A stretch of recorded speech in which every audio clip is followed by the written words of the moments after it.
Assalamualaikum warahmatullahi wabarakatuh. Waalaikumsalam warahmatullahi wabarakatuh. Terima kasih sudah bergabung pada siang hari ini. Dan ada yang masuk lagi nih. Kasihan itu sebentar. Medan magnet atau B-nya dan arah arusnya I dengan aturan tangan kanan. Kemudian berikutnya yang C ini sama kawat yang lurus ya, tapi ini dibuat gambar menjadi 3 dimensi. 3 mati yang akan kita bahas. Baik, saya lanjut. Saya awali dulu dari bahan-bahan yang ada dalam medan magnet. Yang pertama yaitu bahwa medan magnet atau bisa juga disebut induksi magnet, ya, itu kita harus tahu dulu kaitannya dengan sifat bahan-bahan magnetiknya. Bahwa sifat bahan magnetik itu dapat dikelompokkan menjadi 3. Saya yakin kalian sudah mengetahui tetapi tidak tahu namanya ya. Yang pertama yaitu bahan ferromagnetik. Bahan ferromagnetik yaitu bahan yang mudah dipengaruhi oleh medan magnet. Sekali lagi, mudah dipengaruhi oleh medan magnet ferromagnetik. Tetapi kalau para, ada kata-kata para ini, bahan paramagnetik ini tidak mudah. Tidak mudah berarti di sini bisa dipengaruhi ya, tetapi memang agak sulit ya. Bisa tidak mudah dipengaruhi oleh medan magnetik. Kemudian yang ketiga diamagnetik. Diamagnetik di sini berarti tidak dapat dipengaruhi oleh medan magnet. Tidak dipengaruhi. Berarti ada 3. 1 mudah dipengaruhi medan magnet. 2 tidak mudah dipengaruhi medan magnet. Kita lanjut. Bentar.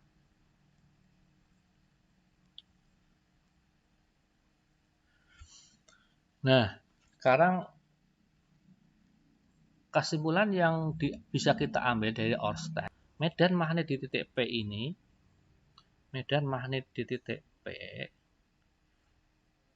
itu bisa kita hitung dengan cara membagi mu0 I per, perhatikan nih, 4 pi A. Yang paling penting yang harus kita perhatikan di sini yaitu kaitannya dengan sudut cos theta 1 cos theta 2. Perhatikan ini kita memakai cos karena apa? Karena kita menggunakan sudut yang di luar. Ini theta 2-nya yang di luar. Bukan yang mengapit P-nya, tidak berhimpit dengan P-nya, tapi yang berhimpit dengan kawatnya. Maka kita memakai cos. Ya, cos. Sini berarti medan magnet pada kawat yang pendek, ya, pada kawat yang pendek itu bisa juga kita rumuskan mu0 I per 4 pi A cos theta 1 kurangi cos theta 2. Ini untuk kawat yang pendek. Dan sudutnya yang kita pertimbangkan tuh ini. Yang sudutnya yang ini. Sudut yang merapat ya. Merapat ke kawat ya. Nah, ini ada buku yang menuliskan seperti ini. Tetapi dalam buku-buku yang lain ada juga yang merumuskan, tetapi prinsipnya sama sebenarnya, tetapi menggunakan sudut yang berbeda. Ya. Ini tinjauannya berarti jika sudut yang kita gunakan ya, jika sudut yang digunakan itu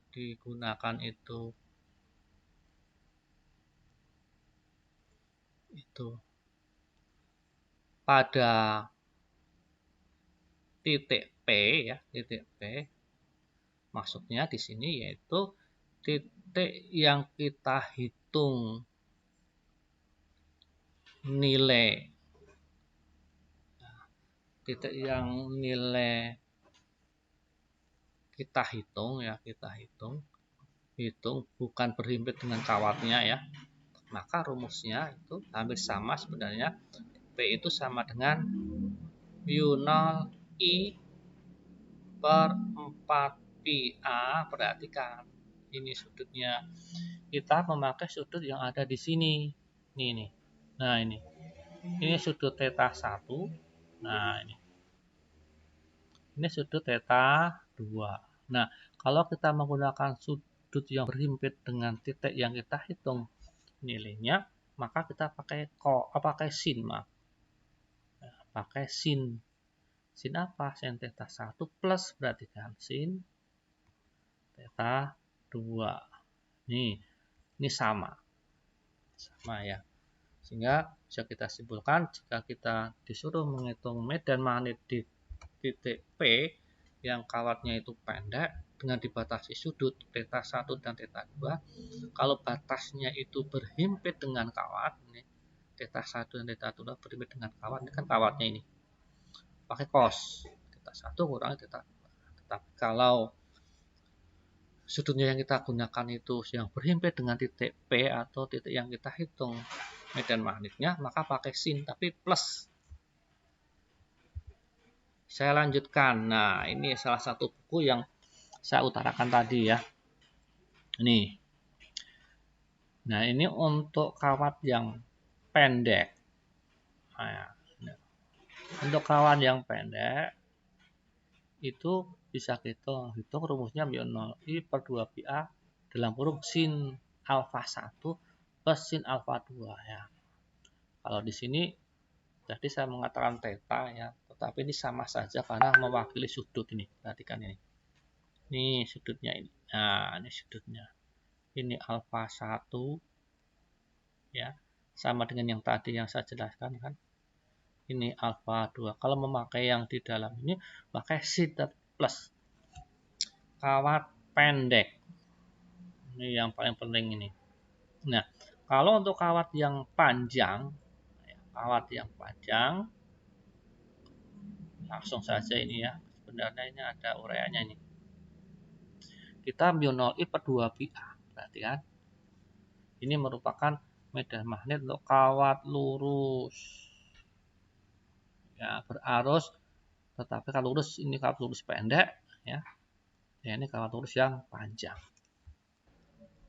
Tuliskan pada persamaan tadi, berarti kan mu 0 I ya, perhatikan per 2 pi A. Berarti kan kalau ada kawat lurus itu malah justru di sini ada pi-nya ya. Sehingga kalau kita hitung, kita lanjutkan, medan magnet di titik P itu mu 0 itu merupakan konstanta yang harus mudah hafal ya. Mu 0 itu 4 pi 10 pangkat negatif 7, ini harus hafal. Sehingga ini mu 0-nya bisa kita tuliskan di sini 4 pi 10 pangkat negatif 7 gitu kan. Kalikan I-nya itu 10.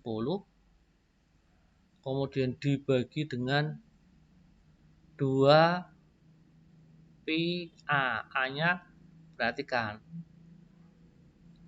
Mohon saya minta tolong yang memperhatikan ya. A-nya 10 cm. Nah, kalau dijadikan meter berapa ini? Cek, saya mohon informasinya dari kalian semuanya. 10 cm jadikan meter, maka jadi berapa? Awas gini kalau 0,1. Iya, makasih. 0,1. Betul ya, 0,1 meter, itu kan. Nah, biasanya kalau dalam fisika itu ditulis secara eksponen 10 kali 10 pangkat negatif 2 meter.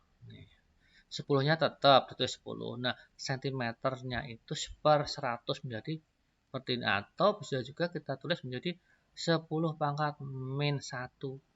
Nah, meternya 10 pangkat min 1 ini sama aja 0,1 ya, sama ini. Tapi biasanya ditulis menjadi 10 pangkat min 1. Mohon bantuannya setelah seperti ini bagaimana yang atas dan bawah, adakah variabel yang sama? Cek. Ya, yang pi. Pi ya, ini sama ya. Ya, betul sama. 4 tetap kita tulis 4. Nah, kemudian 10 pangkat negatif 7 dengan 10. Jadi 10 pangkat berapa? Min 6. Min 6. Betul sekali. Terima kasih ya. Ini yang di bawah ya. Sekali lagi, yang di bawah Aduh, maaf ini. Yang di bawah ini masih saya tulis. Ini 2. Nah, yang ini 10 pangkat min 1 ini saya naikkan. Kalau saya naikkan kan jadi positif. Pangkat 1, gitu kan. Maka medan magnet di titik P itu 4 dibagi 2 berapa ini? 2, ya betul 2. Nah, 6 ini udah 10 pangkat negatif 6 dikalikan 10 pangkat 1 berapa? Jadi 10 pangkat 10 pangkat min 5. 10 pangkat min 5. Min 5, betul. Ini Weber. Nah, inilah jawabannya. Ya, ini merupakan medan ininya 1 seperti ini. Berarti masing-masing ini sudah ada nilainya. Yang perlu kita perhatikan lagi di sini arahnya. Arahnya tadi belum saya singgung ya. Arahnya itu perhatikan kalau arah arusnya ke atas, kita menggunakan aturan tangan kanan ya. Karena ini arusnya itu ibu jari. I ini ditunjukkan dengan ibu jari. Ya. Nah, B-nya itu ditunjukkan dengan keempat jari yang ada pada kita. Terutama di sini kita gunakan jari tangan kanan ya. Ini tangan kanan. Sehingga terkenal sekali dengan aturan tangan kanan. Ya. Aturan tangan kanan. Terkenal dengan aturan tangan kanan, yaitu ibu jari itu merupakan arah arusnya, keempat jarinya itu merupakan arah B-nya atau medan magnetnya, sehingga bisa kita perhatikan di sini ya. Ini ibu jari itu ke atas, nah, keempat jarinya ini di sini itu berarti ini masuk ini. Nah, ke sana. Seret.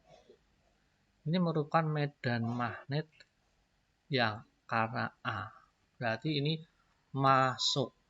Ini masuk ya. Masuk. Kemudian sekarang yang karena B ya. Saya ulangi, ibu jarinya ini sebagai I2. Silahkan kalian praktekkan. Ibu jarinya kalian bayangkan itu ibu jarinya I-nya harusnya. Kemudian keempatnya itu merupakan B-nya. Sehingga pada saat di sebelah kanan ini masuk ya. Masuk ya. Tapi ini mengelilingi ya, perhatikan. Mengelilingi B. Nah, berarti ini merupakan B yang karena B ya. Medan magnet karena B, berarti ini keluar.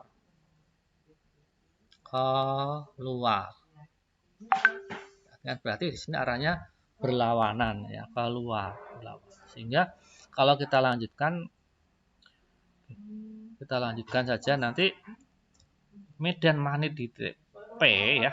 P itu medan magnet yang besar nilainya ya, dikurangi medan magnet yang kecil gitu. Nah, maka kita bisa hitung satu persatu dulu. Yang karena kawat A berapa ini?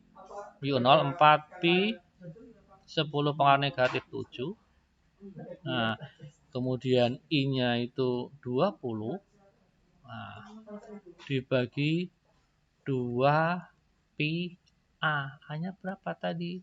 Ya, A-nya di sini kan 2. Perhatikan 2. Tetapi hati-hati nih. 2-nya malih cm, jadikan meter. Berarti 2 kali 10 pangkat negatif 2. Sehingga kalau kita lanjutkan ya. Ini P ini dengan ini hilang. Nah, ini 4. Ini dengan ini hilang. Ini kan 4. Sehingga tinggal menjadi 20 kita tulis. 10 negatif 7 kita tulis. Kemudian dibagi dengan 10 pangkat negatif 2. Ya, bisa kita lanjutkan. 20 kali 10 pangkat negatif 7. Nah, ini menjadi pangkat 2. Maka hasilnya 20. Cek berapa hasilnya ini. Mohon jawabannya 10 pangkat negatif 7 kali 10 pangkat 2. Negatif 5. Iya. Pangkat negatif 5. Iya, betul. Terima kasih. Negatif 5. Sehingga kalau ini kita sederhanakan, 2 kali 10 pangkat berapa? Cek. Negatif 4. Ya, terima kasih. Siapa yang jawab nih? Bagus nih. Nah, ini kalau kita lanjut. Iya, ya. 4pi, ya 10 pangkat negatif 7, ini mu 0-nya. I2-nya sama kan? Berarti 20. Dibagi dengan 2 pi A2 berarti kan 6 kan? 6. Nah, maka ini 6 jadikan meter min 2. Maka bisa kita lanjut lagi di sini. Ini gimana ini? Pi-nya kan coret ya. Coret. Terus gimana ini? 2 ya. 2 coret. Dengan ini coret. Di 2 kan. Sehingga bisa kita lanjutkan. Ini tetap 2 kali 10 pangkat negatif 7 kali 20 dibagi 6. Nah, 10 pangkat negatif 2 tetap masih sama. Kemudian mohon bantuannya ini 2 kali ini berapa ini? Nah, ini. Cek berapa? 40. Iya, 40. Betul ya. Kemudian ini tetap 10 pangkat negatif 7. Nah, ini 6-nya itu tetap. Nah, kemudian ini yang pangkat min 2 yang di bawah dinaikkan menjadi positif pangkat 2. Kemudian 40 bagi 6 berapa? Cek. 20 per 3. 20 per 3. Tapi ini ya lumayan ini. 10 pangkat min 5. Perhatikan sekarang ya. Medan magnet karena kawat A ini 2 kali 10 pangkat min 4.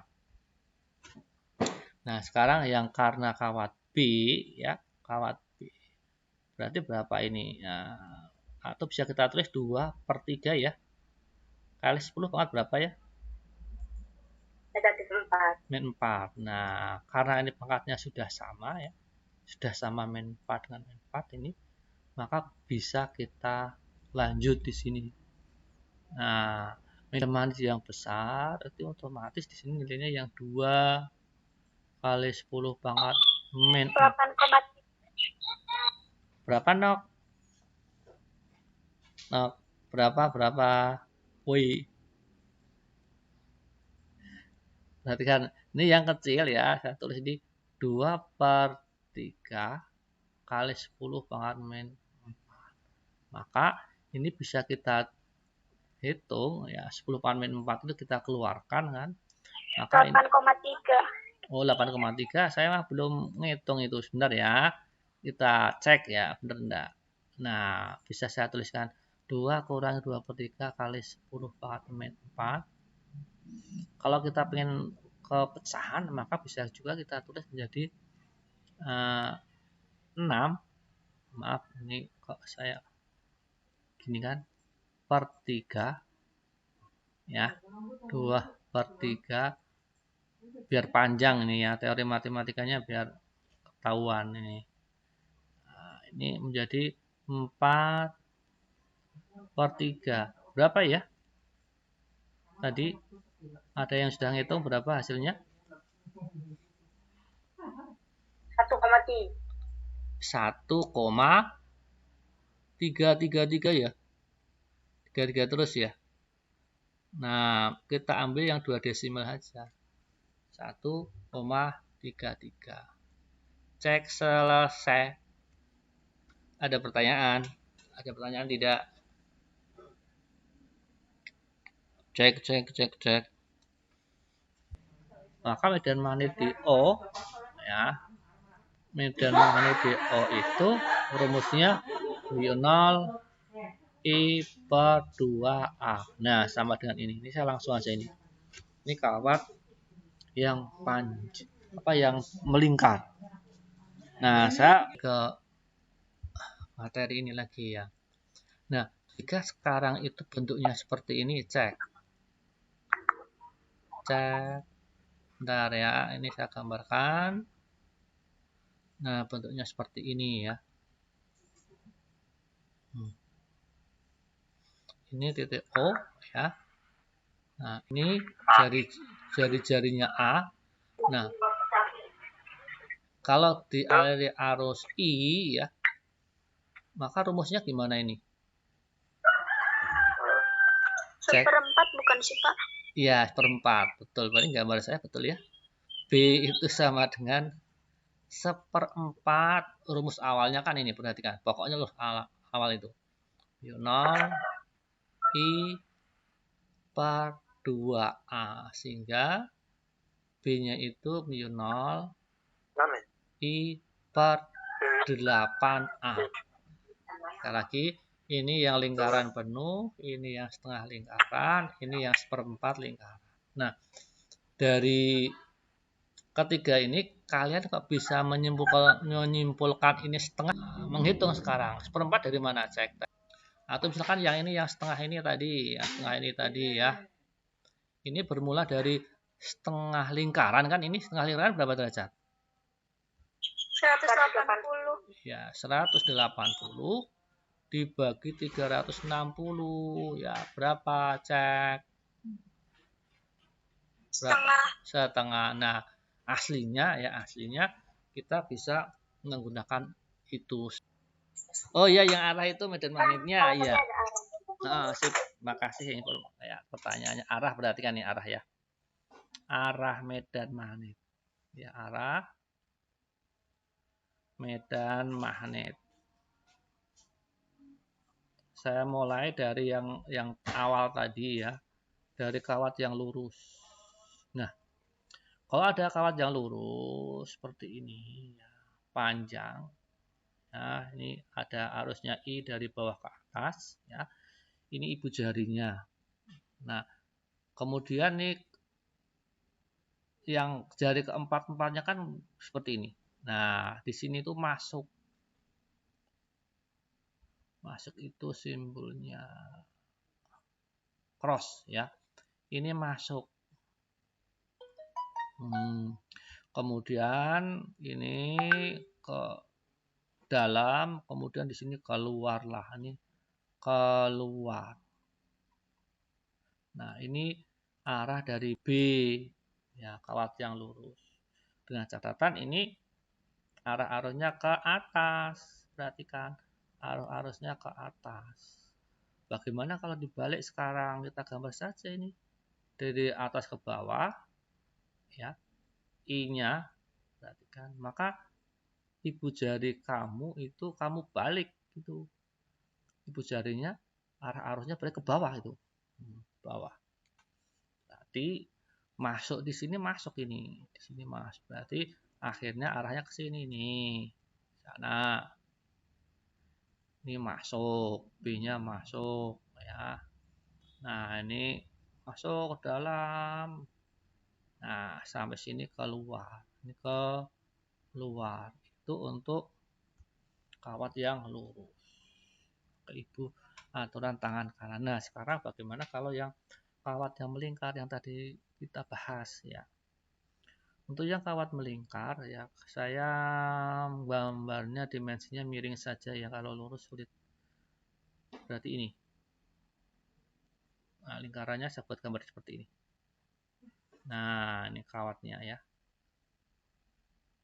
Nah, ini titik pusatnya. Nah, kalau arah I-nya ke sana ya, maka sekarang dibalik sekarang ya. Sekarang kalau lingkaran ya, lingkaran. Berarti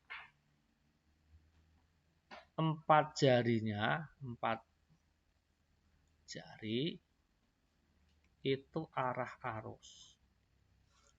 Arah arus. Tapi kalau ibu jarinya sekarang arah medan magnet. Medan magnet. Nah, ini arah arusnya. I-nya ini medan magnetnya. Nah, kalau seperti ini jelas sekali, silahkan kalian kita praktekkan itu. Nah, keempat jarinya itu I, ini 4 jari. Nah, kemudian otomatis sekarang di sini nah ini ke atas, ini otomatis ke atas sana itu arah apa? arah B-nya itu. Perhatikan ya, arah B-nya. Bagaimana kalau gambarnya itu arah arusnya dibalik ya, misalkan dibalik itu berarti maksudnya ini saya buat lingkaran ya, lingkaran. Nah, ini titik tengahnya. Nah, kemudian arah arusnya ke sana ini. Nah, I-nya melingkar tapi berlawan arah. Silahkan tangan kawan kamu balik. Itu kalau yang kamu balik. Maka di sini arah B-nya ke bawah ini. Ke bawah. B-nya ke bawah. Cek seperti itu, ada pertanyaan tidak? Nanti kita ulang-ulang untuk lebih jelasnya memang kita